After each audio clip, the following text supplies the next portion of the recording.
Hi viewers, welcome back to my channel. இது Rock audio. நான் உங்கள் செந்தில் முருகன்.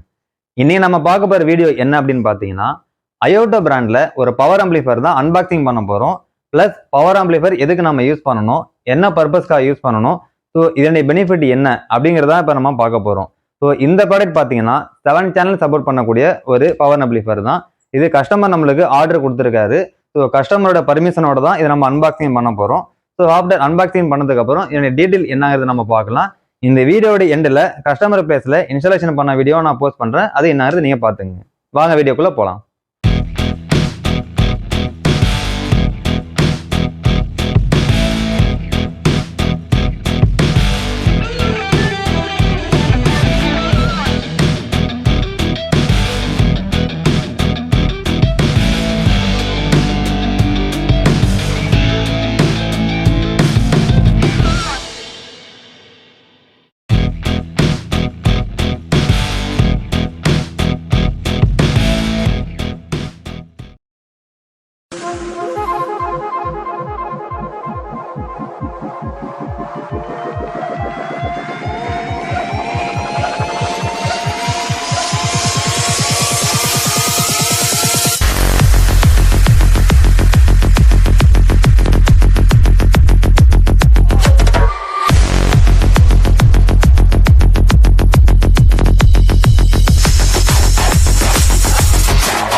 ஸோ ஃபர்ஸ்ட் நம்ம பார்க்க போகிறது என்ன அப்படின்னா, பவர் ஆம்பிளிஃபையர் என்ன பர்பஸ்க்காக நம்ம யூஸ் பண்ணுறோம் அப்படிங்கிறத ஃபர்ஸ்ட் நம்ம தெரிஞ்சுக்கணும். ஸோ ஃபர்ஸ்ட் ஒரு ஏவி ரிசீவர் எடுத்துப்போம். ஒரு 9.2 சேனல் போகிறீங்க, 11.2 சேனல் போகிறீங்க அப்படின்னா ஒரு ஏவி ரிசீவரில் ஒரு 120, 130 அந்த வாட்ஸ் வருது நம்ம எடுத்துப்போம். ஸோ அதுக்கு ஒரு ஸ்பீக்கர் பேக்கேஜ் நீங்கள் சூஸ் பண்ணுறீங்க. ஸோ ஒரு எனி ஐஎன் ஸ்பீக்கர் பேக்கேஜ் நீங்கள் சூஸ் பண்ணுறீங்க அப்படின்னா அது அரௌண்ட் ஒரு 150 வாட்ஸ்லேருந்து 300 வாட்ஸ் வரைக்கும் அது உங்களுக்கு மீன் பண்ணி கொடுத்துருப்பாங்க. ஸோ அந்த பவரை இந்த ஏவி ரிசீவரால் உங்களால் வந்து ஹேண்டில் பண்ண முடியாது.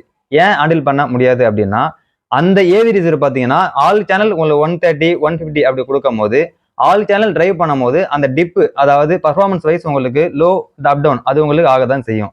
ஸோ அதை பேலன்ஸ் பண்ணுறதுக்காக மட்டும்தான் நம்ம பவர் ஆம்பிளிஃபையர் யூஸ் பண்ணுறோம்.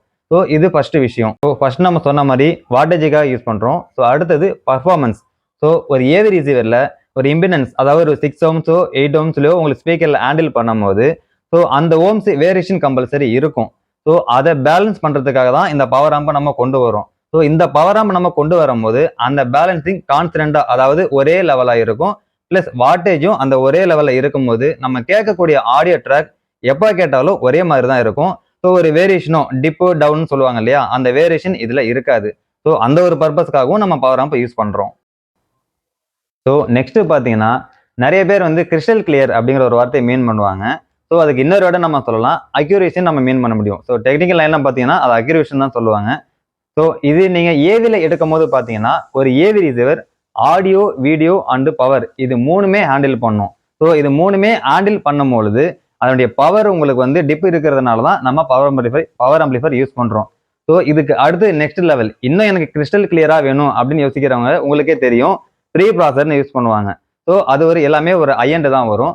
ஸோ அந்த ப்ரீ ப்ராசஸரோட வேலை என்னன்னு பார்த்தீங்கன்னா, ஆடியோவை சிக்னல் உள் வாங்கிட்டு ஸோ அந்த என்ன அக்யூரேசியில் உங்களுக்கு வருதோ அதனுடைய பேட்டர்ன்லேயே உங்களுக்கு அக்யூரேசி உங்களுக்கு அவுட்புட் கொடுக்கும். ஸோ அந்த ஒரு ரீசனுக்காக நம்ம பவர் ஆம்பிளிஃபையர் யூஸ் பண்ணுறோம்.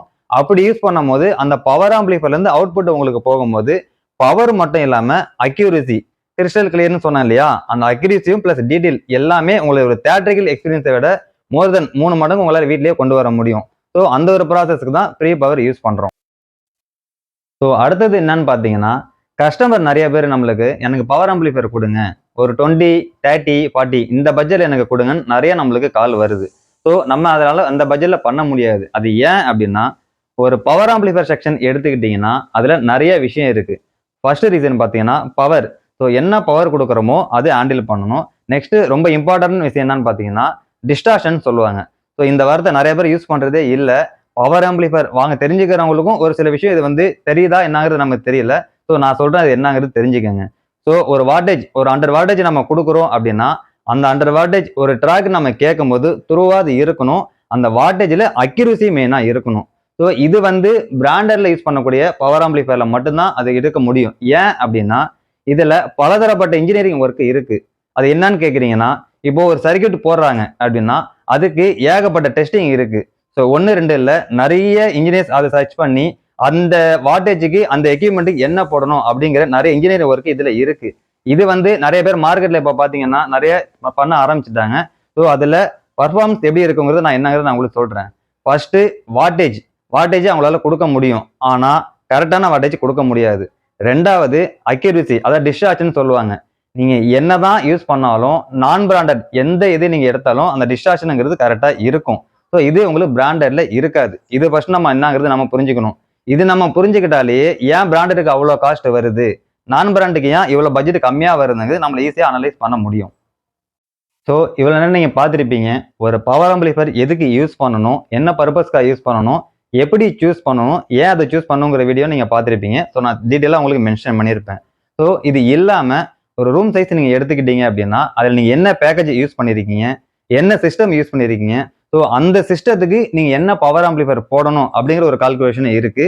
இது பிராண்ட் வைஸ் எல்லாமே இருக்கு. ஸோ அந்த வாட்டேஜ் நம்ம கால்குலேட் பண்ணா மட்டும்தான் கரெக்டான பவர் ஆம்பிளிஃபையர் எடுக்க முடியும். நீங்க ஒரு சின்ன ரூம் வச்சுக்கிட்டு நான் மோர் தென் ஒரு 150 200 வாட்ஸ் எடுக்கிறனாலும் அதுல ஒரு சின்ன ப்ராப்ளம் இருக்கு.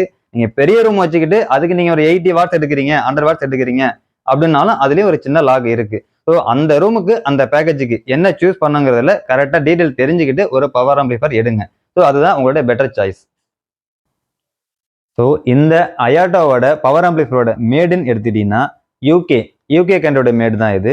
யூஸ்வலா யூகே பிராண்ட் நீங்க எந்த ப்ராடக்ட் எடுத்தாலும் ஸோ இன்ஜினியரிங் லெவல் பார்த்தீங்கன்னா ரொம்ப சூப்பராக கொடுத்துருப்பாங்க.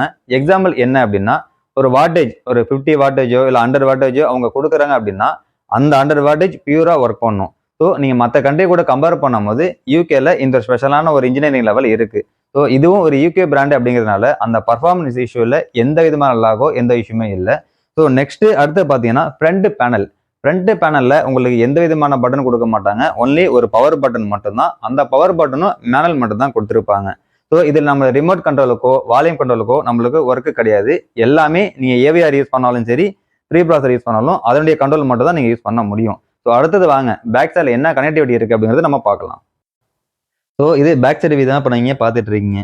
ஸோ பேக் சைடு வியூல பவர் போர்ட் உங்களுக்கு கொடுத்துருக்காங்க, பிளஸ் ஆன் ஆஃப் சுவிட்ச் கொடுத்துருக்காங்க. ஸோ இந்த பக்கம் பார்த்தீங்கன்னா ட்ரிகர் இன்புட் கொடுத்துருக்காங்க.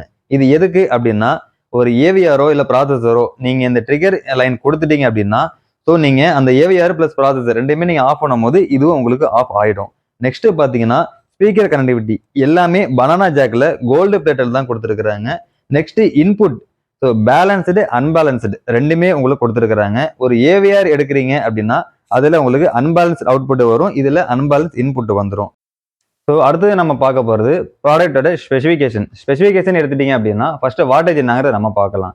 ஸோ நீங்க 8 ohmsல 7 சேனல், அதாவது 6 சேனல் டிரைவ் பண்ணும்போது 110 வாட்டேஜ் உங்களுக்கு சப்போர்ட் பண்ணும். அதே 8 ohmsல 2 சேனல் டிரைவ் பண்றீங்க அப்படின்னா உங்களுக்கு 150 வரைக்கும் ஹேண்டில் பண்ணும். ஸோ அடுத்தது 4 ohm ஸ்பீக்கர் எடுத்துட்டீங்க அப்படின்னா 4 ohmsல 2 சேனல் டிரைவ் பண்ணும்போது 250 வாட்டேஜ் வரைக்கும் உங்களுக்கு ஹேண்டில் பண்ணும். அதே 4 ohmsல 6 சேனல் 7 சேனலுக்கும் டிரைவ் பண்ணும்போது 170 வரைக்கும் உங்களுக்கு ஹேண்டில் பண்ணும். ஸோ அடுத்தது ரொம்ப இம்பார்ட்டன்டான விஷயம் என்ன அப்படின்னு பார்த்தீங்கன்னா THD லெவல்னு சொல்லுவாங்க. ஸோ ஒரு ஆடியோ ஏவி ரிசீவரா இருக்கட்டும், ப்ரீ ப்ராசஸர், பவர் ஆம்பிளிஃபையர் எதுவாக இருந்தாலும் ஒரு THD லெவலுங்கிறது ரொம்ப இம்பார்ட்டன்ட். யூஸ்வலா எடுத்துட்டீங்கன்னா 0.08 தான் நிறைய ப்ராடக்ட் கொடுத்துருப்பாங்க. இந்த ப்ராடக்ட்டுக்கு 0.06 கொடுத்துருக்காங்க. ஸோ அதனால அந்த டிஸ்ட்ராக்ஷன் பிளஸ் ஆடியோ பர்ஃபார்மன்ஸ் எல்லாமே உங்களுக்கு சூப்பராக இருக்கும். ஸோ அடுத்தது XLR இன்புட், அதாவது பேலன்ஸ் இன்புட்னு சொல்லுவாங்க. இது XLR கேபிள் இருந்தால் மட்டும் தான் நம்ம கனெக்ட் பண்ண முடியும். ஒரு ப்ரீ ப்ராசஸர் எடுக்கிறீங்க அப்படின்னா அது எல்லாத்துலயுமே உங்களுக்கு XLR அவுட்புட் கொடுத்துருவாங்க.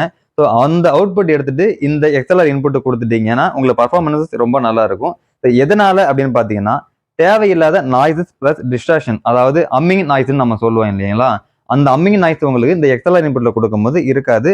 பிளஸ் பர்ஃபார்மன்ஸ் வைஸும் ரொம்ப சூப்பராக இருக்கும். ஸோ இதுக்காக மட்டும்தான் எல்லா பவர் ஆம்பிளிஃபையர்லையும் பார்த்தீங்கன்னா இந்த XLR கம்பல்சரி உங்களுக்கு கொடுத்துருப்பாங்க.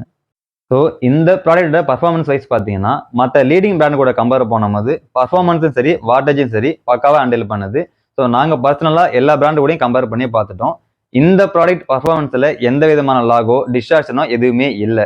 ஸோ இதை பற்றி உங்களுக்கு மேலும் தெரிஞ்சுக்கணும் அப்படின்னா நீங்கள் என்ன கான்டெக்ட் பண்ணலாம். இல்லை நான் டெமோ பார்க்கணும் அப்படின்னாலும் நீங்கள் எங்களை கான்டெக்ட் பண்ணலாம். நேரில் வந்து நீங்கள் டெமோ பார்த்ததுக்கப்புறம் கூட ப்ராடக்ட் நீங்கள் சூஸ் பண்ணிக்கலாம். ஸோ இது ரிலேட்டடா இது தவிர வேற என்ன உங்களுக்கு ரெக்குவயர்மெண்ட் தேவைப்பட்டாலும் வேற எந்த டீட்டெயில் தேவைப்பட்டாலும் என்னுடைய கான்டாக்ட் நம்பர் நான் கீழே கொடுத்துருக்கேன், நோட் பண்ணிக்கோங்க. கால் பேக் பண்ணலாம், அது வாட்ஸ்அப் ரெண்டுமே நம்ம பண்ணலாம். ஸோ இந்த வீடியோ உங்களுக்கு பிடிச்சிருந்ததுன்னா லைக் பண்ணுங்க, கமெண்ட் பண்ணுங்க, ஷேர் பண்ணுங்க, மறந்துடாம சப்ஸ்கிரைப் பண்ணுங்க. சப்ஸ்கிரைப் பண்ணுங்க, மறந்துடாம பெல் பட்டனை பிரஸ் பண்ணுங்க. நீங்க பெல் பட்டனை பிரஸ் பண்ணா மட்டும்தான் நாங்க போடக்கூடிய வீடியோ எல்லாமே உங்களுக்கு 1 by 1 நோட்டிபிகேஷன் வரும். பாய்.